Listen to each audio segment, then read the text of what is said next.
पाठ 12। कमला। सर्दियों के दिन थे। सूर्य देव ने क्षितिज की गोद से बाहर झांका तो ठंड में सिकुड़े सभी प्राणियों ने राहत महसूस की। गांव भर में सुबह की चहल पहल के दर्शन होने लगे। सभी किसान अपने अपने रोजमर्रा के कार्यों में जुट गए। राम रतन के आंगन में बने छप्पर में से उसकी गाय और उसके बछड़े के रंभाने की आवाजें आने लगी। राम रतन छप्पर में गया तो गाय और उसका बछड़ा अपने अपने खूंटों पर चक्कर काटने लगे।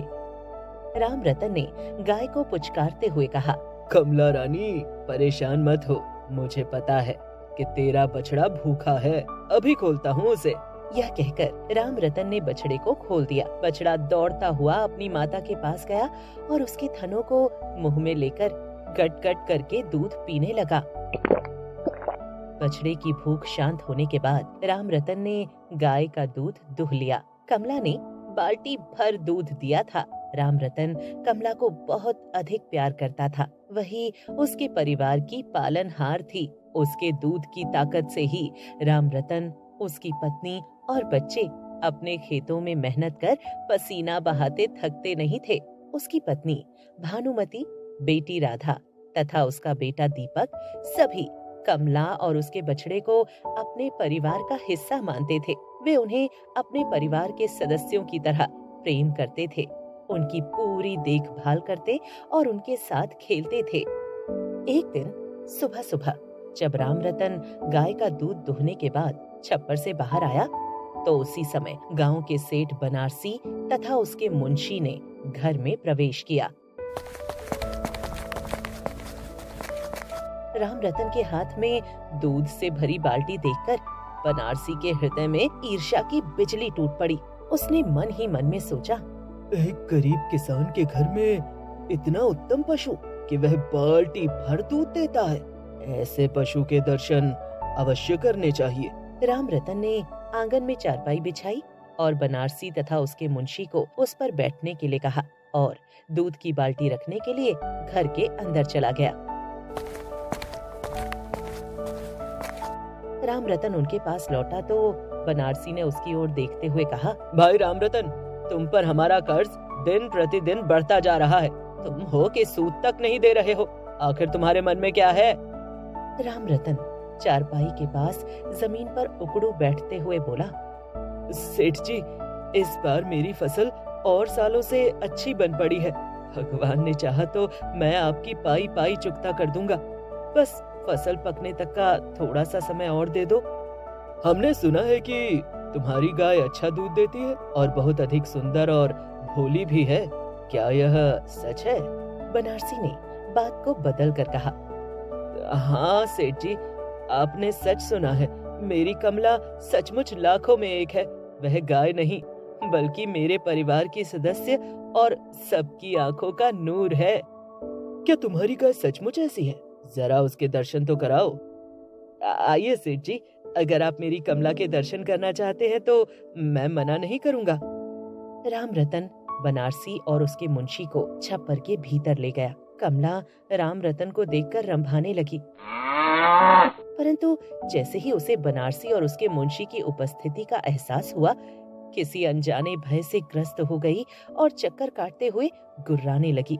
बनारसी और उसका मुंशी कमला को देखकर हैरत में पड़ गए। सचमुच कमला के मुकाबले गांव में और कोई गाय न थी। बनारसी ने छप्पर से बाहर निकलते हुए राम रतन से पूछा, राम रतन, तुम्हारी गाय दोनों वक्त कितना दूध देती है? प्रत्येक वक्त में 1 बाल्टी। बनारसी की जुबान बीच में ही अटक गई। उसने अपने मुंशी को एक ओर बुलाया और दबी जुबान में कहा, मुंशी जी, गाय वास्तव में लाखों में एक है। ऐसी गाय किसी गरीब इंसान के झोपड़े में शोभा नहीं देती। इसे तो हमारी गौशाला में होना चाहिए। मुंशी बनारसी के मन की बात समझ गया। वह तुरंत राम रतन के पास आया और बोला, सुनो राम रतन, तुम्हारी गाय सेठ जी के मन को भा गई है। वे इसे खरीदना चाहते हैं। अगर तुम मान जाओ तो मैं तुम्हें इसके अच्छे दाम दिला दूंगा। मुंशी के मुंह से ये सब सुनकर राम रतन के हृदय पर पहाड़ टूट पड़ा। वह हाथ जोड़कर खड़ा हो गया और बोला, मुंशी जी, कमला को गाय मत कहिए। यह मेरी बेटी राधा जैसी है। हमने इसे अपनी औलाद की तरह पाला है। इसे बेचकर नरक के भागी नहीं बनना चाहते। इतने में बनारसी भी वहाँ आ गया। उसने उन दोनों की बातचीत को सुन लिया। वह कठोर शब्दों में कहने लगा, बेच नहीं सकते? भला क्यों नहीं बेच सकते? इसे तो बेचना पड़ेगा। अगर तुम ऐसा नहीं करते तो मेरा पूरा कर्ज सूद सहित आज ही चुकता कर दो, समझे? बनारसी जैसे गांव के धनी और शक्तिशाली व्यक्ति का ऐसा क्रोधपूर्ण रूप देखकर राम रतन की नस नस में भय दौड़ने लगा। वह स्वयं को किसी असहाय पक्षी सा, किसी निर्दयी बाज के पंजों में जकड़ा महसूस करने लगा। वह गिड़गिड़ाते हुए बनारसी के पैरों में पड़ गया और अपनी कमला को बचाने के लिए मिन्नतें करने लगा। किंतु लालच में अंधे बनारसी को उस पर जरा भी दया नहीं आई। उसके लिए तो कमला केवल एक ऐसा पशु थी जो उसे अच्छा लाभ दे सकती थी। वह मनुष्य तथा पशुओं के अटूट पारस्परिक प्रेम के बारे में सोचने के काबिल न था, इसलिए अपनी जिद पर अड़ा रहा। उसने एक क्षण के लिए भी नहीं सोचा कि कमला के बिना राम रतन, उसकी पत्नी और बच्चों के हृदय पर क्या गुजरेगी। जब बनारसी किसी तरह से न माना तो राम रतन को विवश होकर उसे कमला को सौंपने का फैसला करना पड़ा। बनारसी और उसका मुंशी दोनों राम रतन के इस फैसले से बहुत खुश थे। मुंशी ने राम रतन और उसकी पत्नी के सामने बही खाता खोलकर उनके कर्ज की पूरी रकम पर कलम फिरा दिया और बोला, सेठ जी ने तुम्हारी कमला के बदले में तुम्हारा कर्ज सूद सहित चुकता समझा। आज से तुम कर्ज मुक्त हुए। उसके बाद राम रतन और उसकी पत्नी ने अपनी कमला को उसके बछड़े सहित बनारसी और उसके मुंशी के साथ अपनी आंखों से आंसू बहाते हुए विदा कर दिया। उसकी बेटी राधा और बेटा दीपक दूर खड़े बिलख बिलख कर रोते रहे। उनके जाने के बाद राम रतन की पत्नी भी फूट फूट कर रोने लगी और बोली, दीपक के बाबू, अगर इस तरह हम अपनी राधा को विदा करते तो शायद कुछ दिन बाद हमारी आंखों के आंसू सूख जाते, किंतु कमला की विदाई के ये आंसू उम्र भर नहीं सूख पाए। राम रतन ने अपनी पत्नी को रोते हुए समझाया, सुनो, इस तरह भी मत रो। कमला की विदाई भी एक तरह से हमारी राधा की ही विदाई समझो। हमारे घर में उस बेचारी को हमारे प्यार के अतिरिक्त सूखा चारा ही तो मिल पाता था।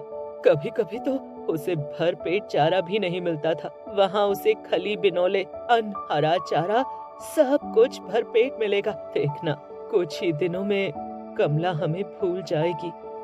किंतु कमला ने राम रतन की इस सोच को सच नहीं होने दिया। उसने बनारसी की गौशाला में पहुंचकर एक सूखे तिनके को भी अपने पेट की शोभा न बनने दिया। भले ही उसके सामने खली बिनौले, अनाज, हरा चारा आदि स्वादिष्ट भोजन परोसे गए, कमला के होंठ सूख गए। उसने बनारसी के घर का जल तक ग्रहण नहीं किया।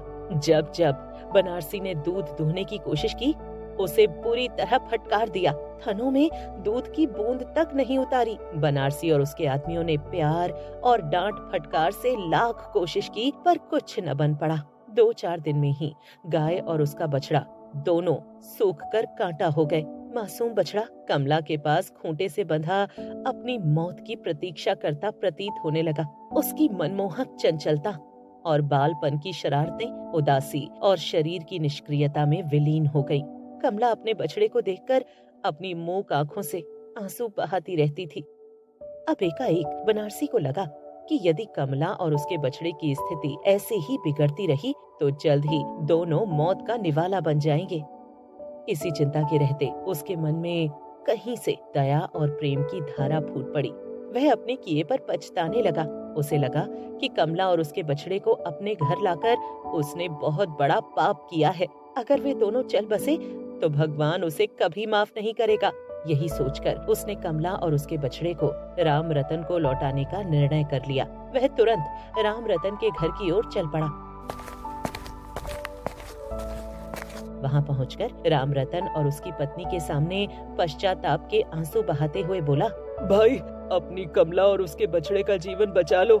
मुझसे बहुत बड़ी भूल हुई। मैं तुम्हें तुम्हारी कमला लौटाने को तैयार हूँ। बनारसी के मुंह से यह बात सुनकर उसकी पत्नी और बच्चों के हृदय खुशी से चहक उठे। उन्हें बनारसी जैसा सूदखोर व्यक्ति भी ईश्वर का दूत सा लगा। सारा परिवार उसी समय बनारसी को पीछे छोड़ उसके घर की तरफ दौड़ पड़ा। जब कमला ने राम रतन को अपने परिवार सहित गौशाला में देखा तो वह अपने शरीर की कमजोरी की परवाह ना करते हुए उठ खड़ी हुई। उसकी आंखों से अश्रुधारा फूट पड़ी। राम रतन और उसके परिवार के सभी सदस्य कमला और उसके बिछड़े से लिपटकर रोने लगे। गौशाला के वातावरण में प्रेम और अपनत्व की महक दूर तक फैल गई। उसी समय बनारसी और उसके मुंशी ने गौशाला में प्रवेश किया और संयुक्त स्वर में बोले, राम रतन, तुम्हारे हृदय में अनोखा पशु प्रेम है। तुम्हारी कमला तुम्हारे सिवा किसी की नहीं हो सकती। हमें माफ करना। हम लोग स्वार्थ के मारे इंसान से इंसान का प्रेम नहीं समझ सकते, तो भला पशु का इंसानों से प्रेम कैसे समझ पाते? पर अब समझ गए हैं। उसके बाद बनारसी आगे बढ़ा और उसने बछड़े को खूंटे से खोलकर सहारा देकर उठाया और सीधा कमला के पास ले आया। अकस्मात बछड़े के शरीर में चमत्कारिक शक्ति नजर आई। वह अपनी भूख मिटाने के लिए कमला के थनों को टटोलने लगा और जैसे ही थन उसकी पकड़ में आए, उन पर टूट पड़ा। कमला के शरीर से अमृत धारा के रूप में दूध फूट पड़ा। माँ और बेटा दोनों ने अपनी पूंछें हिलाकर बनारसी और उसके मुंशी को उनके किए पर उन्हें माफ करके तथा राम रतन और उसके परिवार के प्रति अपने अटूट प्रेम का संकेत दिया। उन दोनों को इतना खुश देखकर बनारसी और उसका मुंशी संयुक्त स्वर में बोले, गौ माता की जय! गौ माता की जय!